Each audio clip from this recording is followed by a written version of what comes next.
Generally 9 నెలల్లో ఏమవుతుందో అనేది మనం ఇప్పటి నుంచే చెప్పలేం. సో నార్మల్ డెలివరీ అవ్వాలి అంటే జనరల్ హెల్త్ టిప్స్ ఏంటి అంటే ఎక్కువ వెయిట్ గెయిన్ అనేది ఉండకూడదు. బేబీ వెయిట్ నార్మల్గా ఉండాల్సి ఉంటుంది. ఈ associated problems like high BPs కానీ హై షుగర్స్ కానీ మదర్లో ఉండకూడదు. థైరాయిడ్ కంట్రోల్లో ఉండాలి.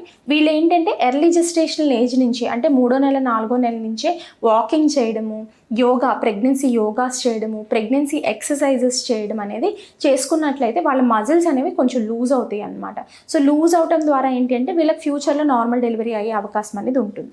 అట్ ద సేమ్ టైమ్ మీరు తీసుకునే డైట్లో అనేది చాలా కంట్రోల్ డైట్, బ్యాలెన్స్డ్ డైట్ తీసుకోవాల్సి ఉంటుంది. ప్రెగ్నెన్సీలో 2 బేబీస్కి తింటాం అంటే కాన్సెప్ట్ అంటూ ఏమి ఉండదు. అండ్ నెయ్యి కూడా ఎక్కువ తీసుకుంటారు ప్రెగ్నెంట్ ఉమెన్. సో అట్లాంటివి చేయకుండా బ్యాలెన్స్డ్గా ఫ్రూట్స్, వెజిటేబుల్స్, నాన్ వెజ్ కూడా తీసుకోవచ్చు. బ్యాలెన్స్డ్గా తీసుకున్నట్లయితే వెయిట్ గెయిన్ అనేది ర్యాపిడ్గా ఉండదన్నమాట. అట్ ద సేమ్ టైం మన వెయిట్తో పాటు బేబీ వెయిట్ కూడా కాన్స్టెంట్గా గెయిన్ అవుతూ ఉంటుంది కాబట్టి ఎక్కువ బేబీ వెయిట్ కూడా పెరగకుండా ఉంటుందన్నమాట. So generally baby is like a parasite. మనం తీసుకున్న ఫుడ్ అన్నిటిని బేబీ కూడా తీసుకుని usually put on weight. Baby also will put on weight అనమాట. At the same time BP, sugar ఉన్న పేషెంట్స్లో ఏంటంటే వెయిట్ కంట్రోల్ అనేది మీ చేతుల్లో ఉండదు.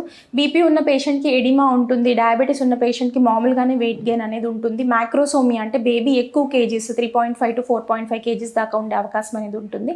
సో జనరల్గా మనం అన్ని కేటగిరీస్, మనకున్న హెల్త్ కండిషన్స్ అన్ని బ్యాలెన్స్డ్గా చేసుకుని వెయిట్ అండ్ ఎక్సర్సైజ్ కానీ ముందు నుంచే ప్లాన్ చేసుకున్నట్టు, అండ్ 9వ నెలలో ఏంటి అంటే ఈ పెల్విక్ మజిల్ ఎక్సర్సైజెస్ ఉంటాయన్నమాట.